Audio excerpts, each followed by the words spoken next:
This week, we're gonna write on my glass board, talk about 40, 40, and 40, and what I'm gonna do for my retirement.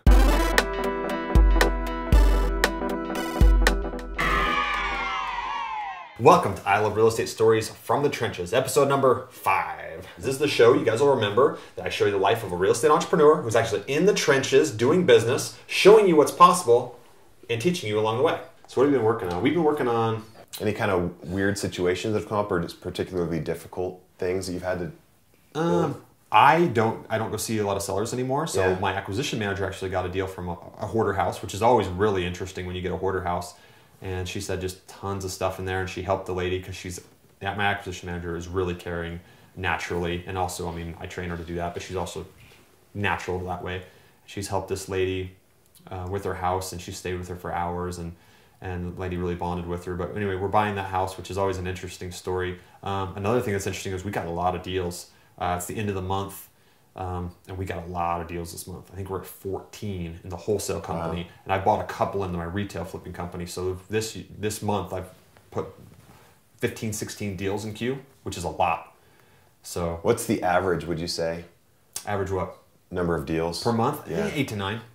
So 15, 16 is a pretty big month. Yeah. Pretty big month. So coming off the holidays though, so I want to start backing it way up and ask you a question. Are you on the 40-40-40 plan? What's that? Good question. That's what everybody else is thinking too. 40-40-40 plan. 40-40. The traditional 40-40-40 plan is you're working 40 hours a week, 40 years of your life to retire on 40% of your income. Is that the plan you're on? Because that's the plan that most people are on. And by default, that's the plan that people are on. So if you don't have another plan, by default, you're probably on that plan. Bill actually emailed in and asked, what type of a rental property should a person choose? Okay. And then Josh asked you, what's your retirement plan? And then Clint asked if you could give some advice on rental strategy or like a rental acquisition game plan. Aha, I like it. I like it. All of those questions pertain to my retirement, what I'm planning for my retirement. So actually, I want to show you guys, answer all of those questions, and show you what it is that I plan on doing for my retirement. Is that fair? Yeah. But for this, we're gonna have to do that for the first time in I Love Real Estate Stories from the Trenches history. We're actually gonna have to move to the whiteboard because I have to use a whiteboard for this. So if you guys are cool with this, we'll move to the whiteboard. I'm gonna get in depth. I'm gonna show you guys. You did this stuff on purpose, didn't you? I just love using a whiteboard because you want to share. Let's move to the whiteboard. So I'm gonna answer the question that everybody asks about what I'm gonna do for retirement. But for first, I want to set up some context here. So let's talk about income for a second. You've got active income and passive income. They're definitely different things, right? Your active income is your job. If you stop doing this, it stops, okay? My job happens to be in real estate as well. I'm a wholesaler and I'm a retail flipper. But whatever it is your job that you do is fine. On this passive side, most people think of passive income as stuff like stocks, bonds, mutual funds. I like to do things like this: rental property and notes and mortgages. So for our purposes today, you need to understand that you need to have some active income and you need to be responsible with that. Live on less than you make so that you can have money to invest the difference somewhere over here. My personal retirement plan is I'm gonna do rental properties and notes and mortgages. Let's talk about rental properties for a second. Okay, so with rental properties for your retirement, here's what you need to remember. And we're just talking specifically about residential stuff, single family, duplex, triplex, fourplex kind of things. You can do other properties, but we're going to talk specifically about residential real estate for your retirement plan. There's different grades of property. There's A grade property all the way down to D grade property. So there's A, B, and C D grade properties, okay? In fact, let's write it this way.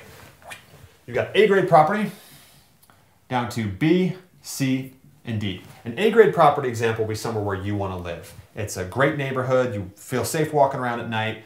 Those houses are a premium. Good people want to live there. Good tenants want to live there. A D grade property is your war zone. You're probably not going to be able to collect the rent very well because you're going to be scared to go get it, okay? A grade is good. This is where you want to live. This is where you want to be, okay? War zone is not where you want to be, okay? And on this scale, appreciation is key. The A grade properties will appreciate better. C and D grade properties will maintain or maybe even, or they will lose some of their value, okay? So that is key. We're gonna talk about that in a second. So now that you've got that, let's shift over here for a second and talk about your retirement. I think you should begin with your end in mind. So let's start with what it is that you want to end up with in retirement, because we've determined that we don't want to retire on 40% of our income once we stop working, okay? So how much money do you want to make? It seems like a lot of people ask, their number's always 10,000 bucks. I don't know why it's 10,000 a month. That's a lot of money though. Wouldn't you like to make $10,000 a month? Let's say that we're going to retire on $10,000 a month. Now, let's talk quickly about this. The great thing about real estate is it's what's called an inflation hedge. So 30 years from now, it won't be 10,000, it will be worth more, but its spending power or buying power will be about the same. So let's just use the $10,000 as the number, okay? With rental properties, what I've found to be a good number is your expenses, because there's a lot of expenses that come with rental property. Just because you collect rent doesn't mean you get to keep it all. A good expense ratio is about 40%. So we're gonna assume for our example that 40% of the money that you collect in rent goes out the top.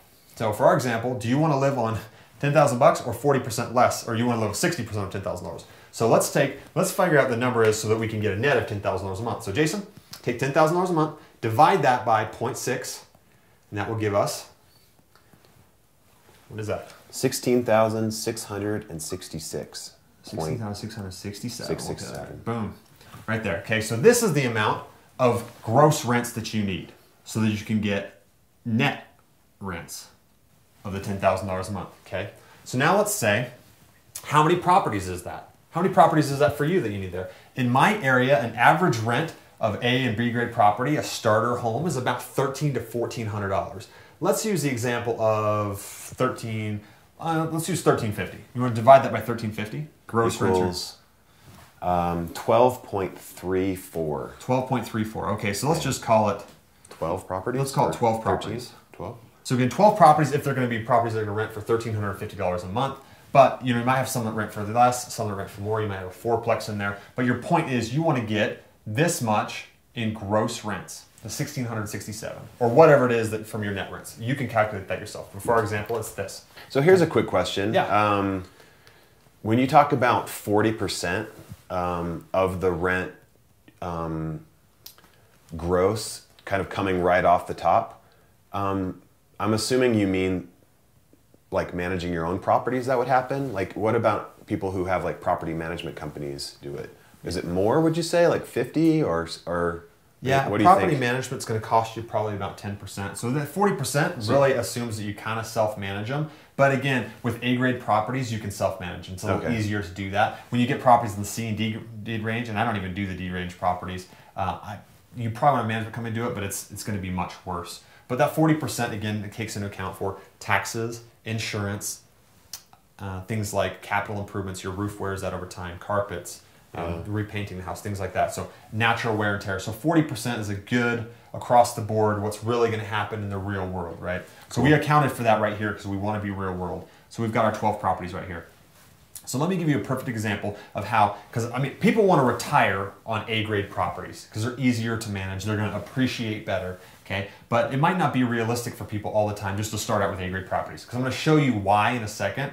That you might want to diversify your portfolio. I personally have a little blend of A, B, and C properties, but I'm moving more towards the A properties as I've been doing this a little longer. I've been collecting rentals for almost 12 years now, so I'm trying to move more towards the A-grade stuff. But let's give some real-world examples of stuff in my market, what these look like. So an A-grade property example, I took over owner financing on it. So it was a $200-ish thousand, $225,000 property. I took over their mortgage at $200,000. So I didn't have to put any money down. And I took over their mortgage at 200 grand. Now their payment on that, it's about 1,130 bucks, okay?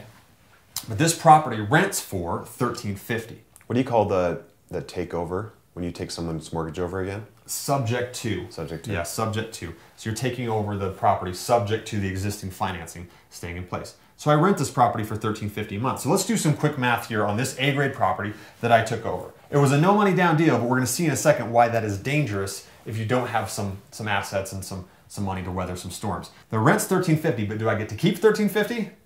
No.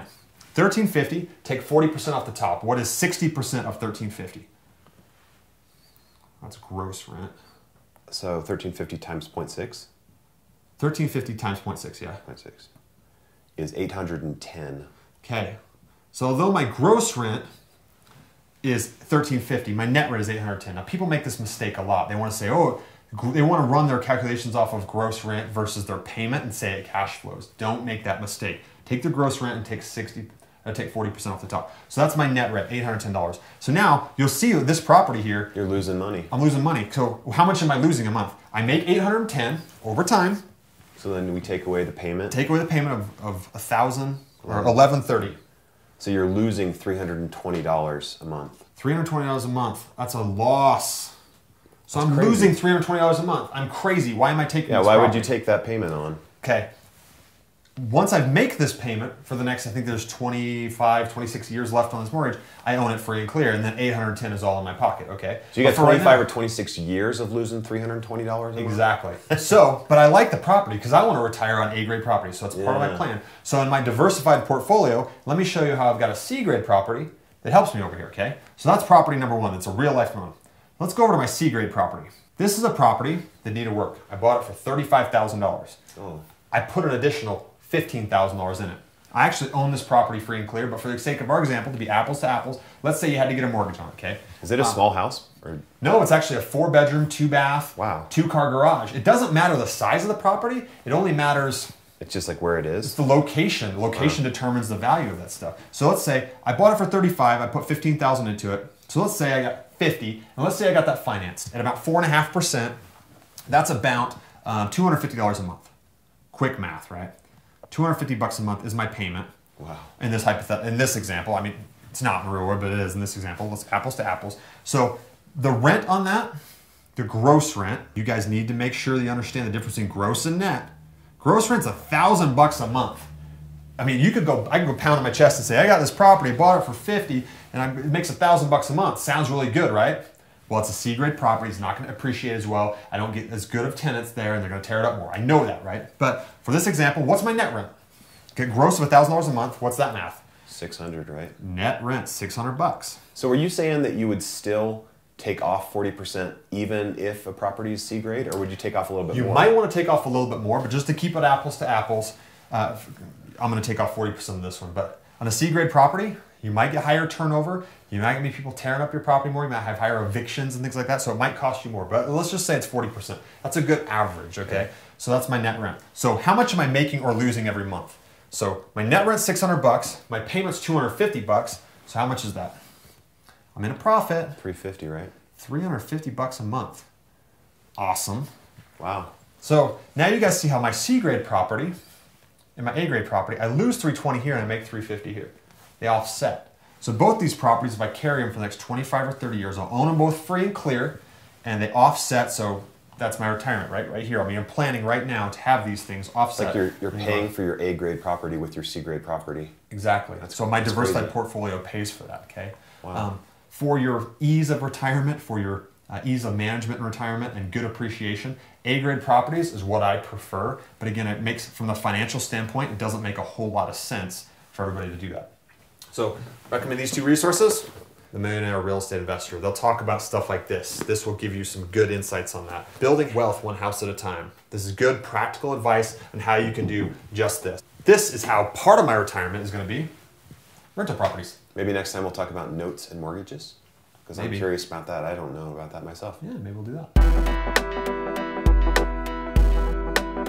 People ask me this question all the time. It's like, which should I do? It's like, well, this one might lose and stuff, but like, yeah, that's it.